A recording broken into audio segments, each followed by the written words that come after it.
शुभोदय बच्चों, कक्षा में आप सबका स्वागत। पहले आपने जुगनू पाठ सीखे होंगे वीडियो के द्वारा। अभी हम सीखेंगे व्याकरण। इन द प्रीवियस क्लास मैंने आपने ग्रेड 4 में संज्ञा, सर्वनाम, विशेषण और क्रिया के बारे में जान चुके हैं।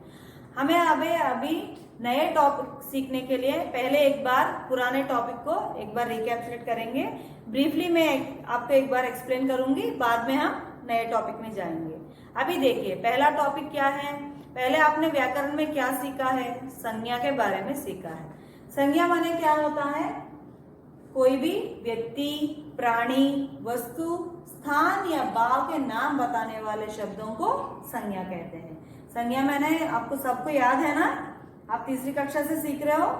फिर से एक बार देखिए, कोई भी व्यक्ति, प्राणी, वस्तु, स्थान या भाव के नाम बताने वाले शब्दों को संज्ञा कहते हैं। जैसे कोई भी व्यक्ति, मेरा नाम क्या है? लक्ष्मी। मैं कहाँ रहती हूँ? काकीनाडा में रहती हूँ। जैसे काकीनाडा नगर का नाम। और मैं व्यक्ति हूँ, मेरा नाम लक्ष्मी है। और स्थान का नाम क्या है? काकीनाडा है। अभी वस्तु, मेरे हाथ में क्या है? पुस्तक है। जैसे ये वस्तु है। जैसे हर एक का एक एक नाम होता है, हर एक चीज का, everything is having a name, right? All those are comes under noun. संज्ञा माने अंग्रेजी में क्या बोलते हैं? नाउन बोलते हैं। अभी देखिए, संज्ञा कितने प्रकार के हैं? संज्ञा 3 प्रकार के होते हैं। How many kinds? 3 काइंड्स। वो क्या क्या है? व्यक्तिवाचक संज्ञा, जातिवाचक संज्ञा और भाववाचक संज्ञा। संज्ञा कितने प्रकार के हैं? 3 प्रकार के हैं। वो पहला है व्यक्तिवाचक संज्ञा, जातिवाचक संज्ञा और भाववाचक संज्ञा। व्यक्तिवाचक संज्ञा माने क्या है? Proper noun. Exactly whose names you are telling, those comes under proper noun. जैसे if I say Shravani, Dedeepya, Revanth, Chaitanya, all those are names. Mean those are all comes under proper noun. And जातिवाचक संज्ञा, जातिवाचक माने इन जनरल। जैसे common, लड़का, लड़की, औरत, आदमी, all those comes under जातिवाचक संज्ञा। और भाववाचक संज्ञा, भाव माने क्या होता है? Feelings, abstract noun. दुखी, गुस्सा और खुशी, वो सब किसमें आते हैं? भाववाचक संज्ञा में आते हैं।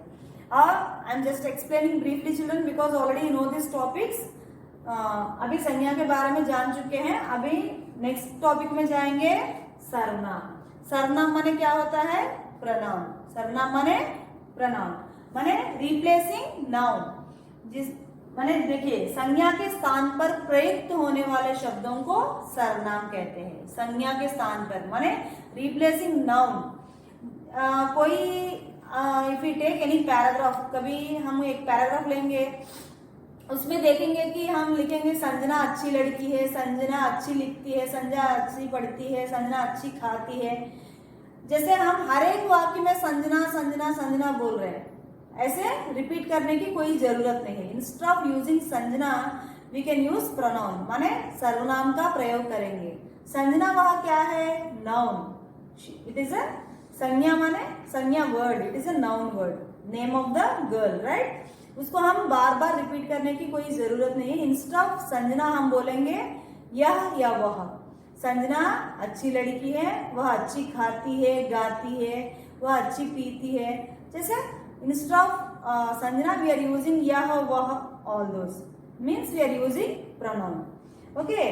सर्वनाम, संज्ञा के स्थान पर प्रयुक्त होने वाले शब्द। इंस्टेड ऑफ संज्ञा what words we are using, those are comes under सर्वनाम। अभी सर्वनाम कितने प्रकार के होते हैं? 6 प्रकार के होते हैं। सर्वनाम कितने प्रकार के होते हैं? 6। उसमें से पहला वाला क्या है? पुरुषवाचक सर्वनाम। पहला वाला क्या है? पुरुषवाचक सर्वनाम, मान personal.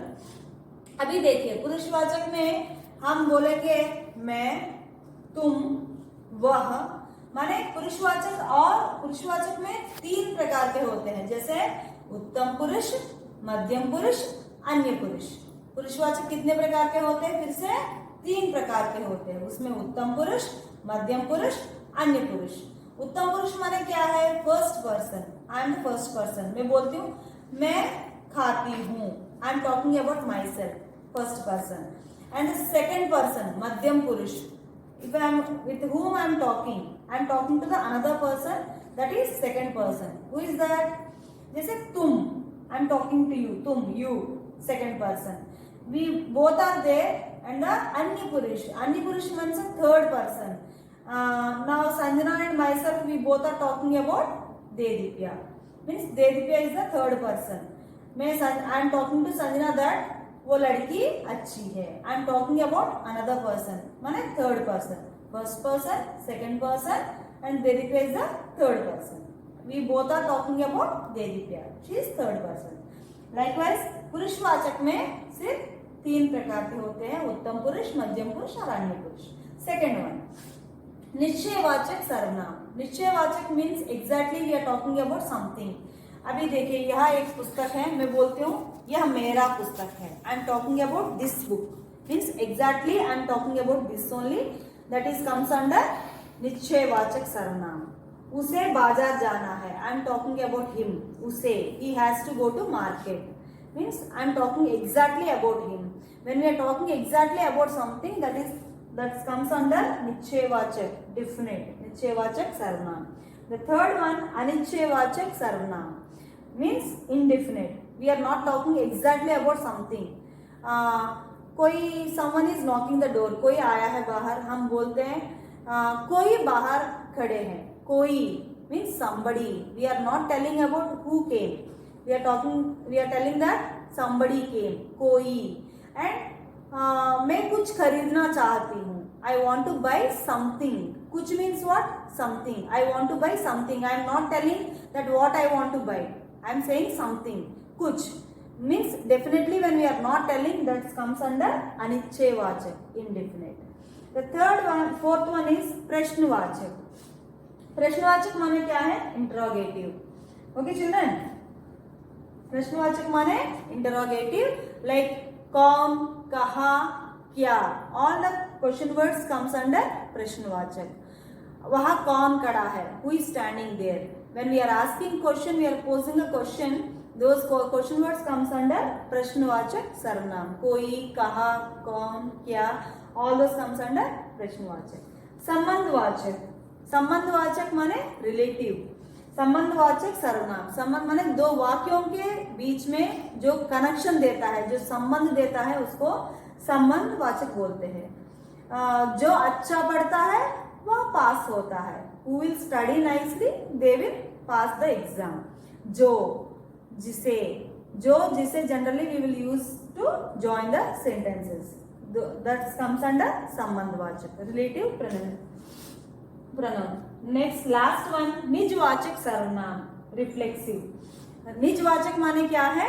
When we are talking those words, when we are using those words for ourselves, like स्वयं, खुद, अपने आप, माने मैं स्वयं खाना पकाती हूँ. I'll prepare food for myself.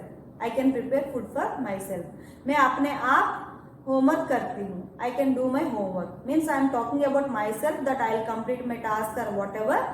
When those words, मैं खुद गाना गाती हूँ, मैं खुद नाश्ता पकाती हूँ. Means I'll prepare breakfast for myself. When I am talking about myself, I will use those words. That comes under निजवाचक सर्वनाम. See the next topic. अभी संज्ञा और सर्वनाम के बारे में हमने कंप्लीट कर चुके हैं. नेक्स्ट वाला है कौन? क्रिया. क्रिया माने क्या है? वर्ब. आपने पहले सीख चुके हैं क्या है क्रिया? Action words. All the action words comes under क्रिया, वर्ब. अब सबको पता है ना, खाना, पीना, नाचना, खेलना, सोना, रोना, ये सब क्रिया के अंडर आते हैं.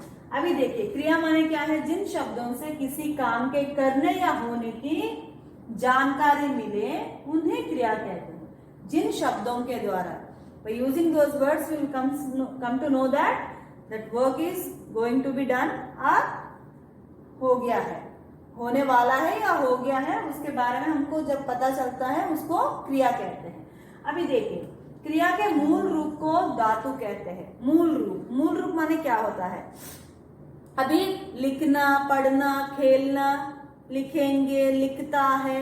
Likewise we will be using different kinds of words, but the main verb will be one. अभी इधर देखिए, उदाहरण लिख. लिख इज द मेन वर्ड, मूल धातु। इसको जो मेन वर्ब है लिख, खा, पी, चल, आ, all those are main words, माने मूल धातु, the main verb these.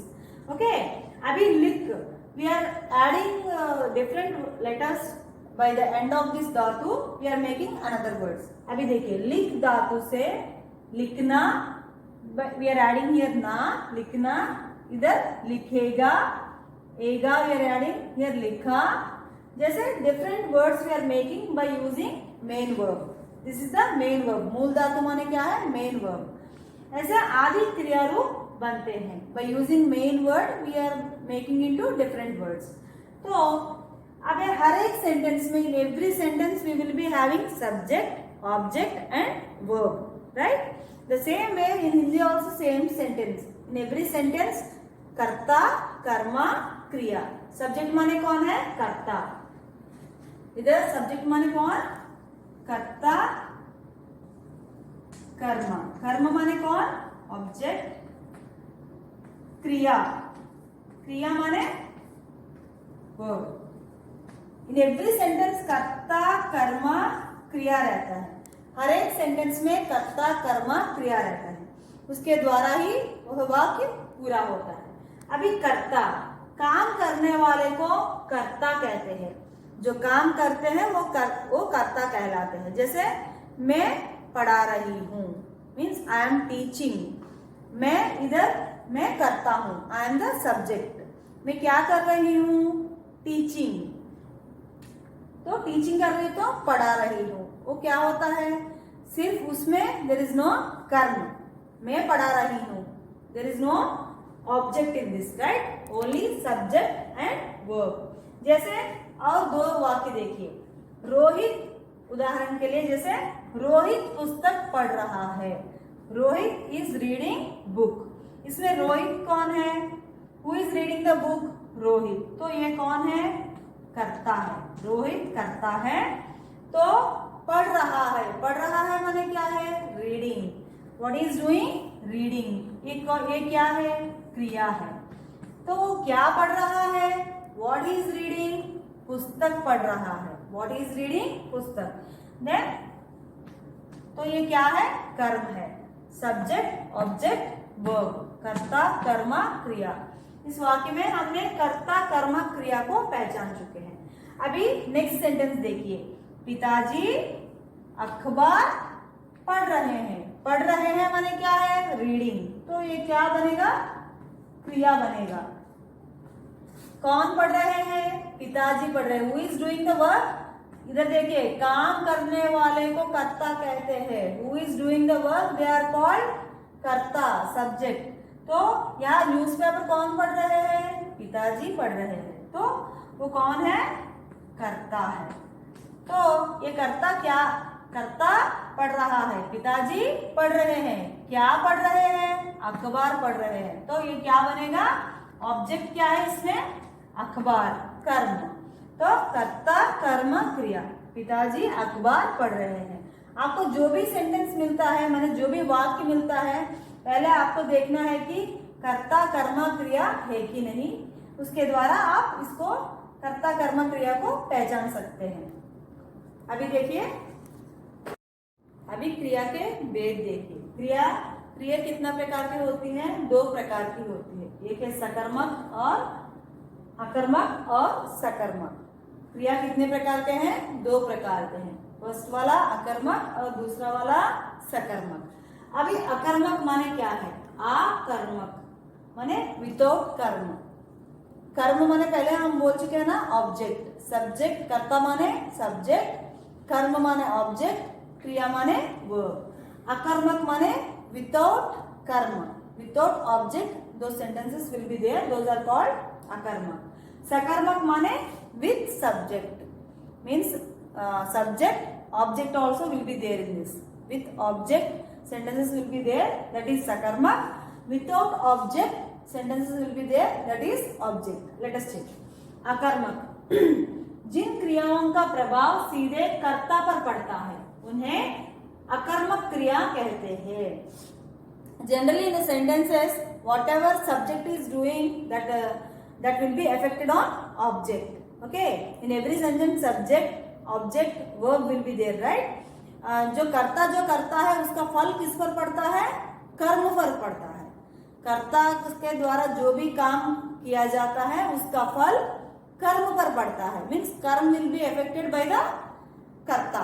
Now here अकर्मक में कर्म नहीं होता है, there is no object, that's the reason that work directly will be affected on again on कर्ता ओनली।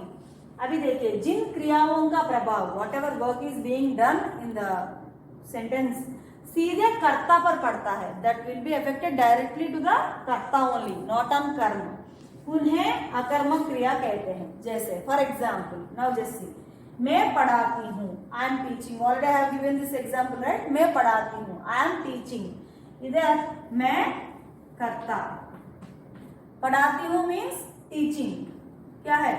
क्रिया। इसमें कर्ता है, क्रिया है, लेकिन इसमें कर्म नहीं है, माने जो भी क्रिया का जो फल है वो किस पर पड़ता है? कर्ता पर पड़ता है, क्योंकि इसमें कर्म नहीं है। सेकंड सेंटेंस देखिए, बच्चा रोता है, बच्चा क्या कर रहा है? रो रहा है। यहाँ रोता क्या है? क्रिया।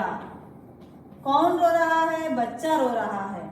जो काम करता है वही कर्ता, जो काम करता है वही करता है। अभी कौन रो रहा है? Who is crying here? The child, means he is कर्ता, he is the subject here. There is no karma. Can you understand, children, what I am telling? In this there is no karma. Whatever work is being done, that's directly affecting on karta. Third one, कुत्ता भौंकता है। भौंकता माने क्या है? barking. The dog is barking. भौंकना means क्या है? barking means this is क्रिया। कौन भौंकता है? कुत्ता। Who is doing work here? Dog. Means that is कर्ता।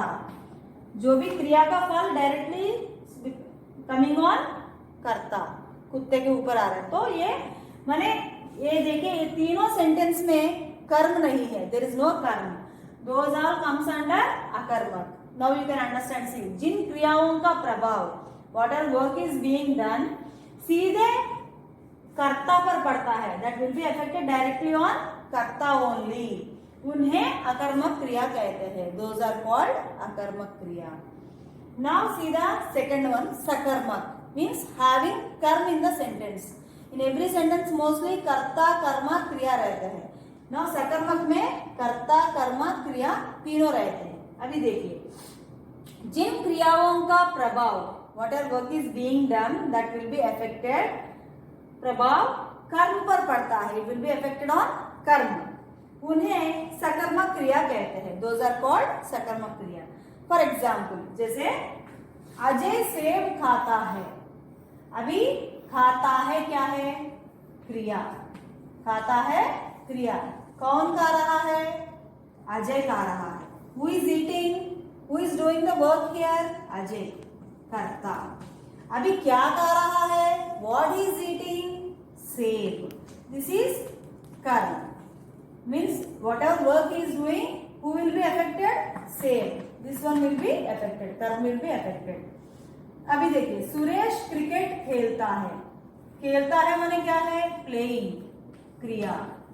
कौन खेल रहा है? Who is playing here? Suresh, तो कर्ता। Who is doing work? They are called कर्ता। And what he is playing? वो क्या खेल रहा है? क्रिकेट खेल रहा है, तो ये कर्म है। अभी समझ में आया? जिन वाक्यों में कर्म रहता है, कर्म सहित है, मीन्स अलोंग विद द कर्म, कर्म सहित मीन्स अलोंग विद द कर्म, दो sentences are there, means those are called सकर्मक।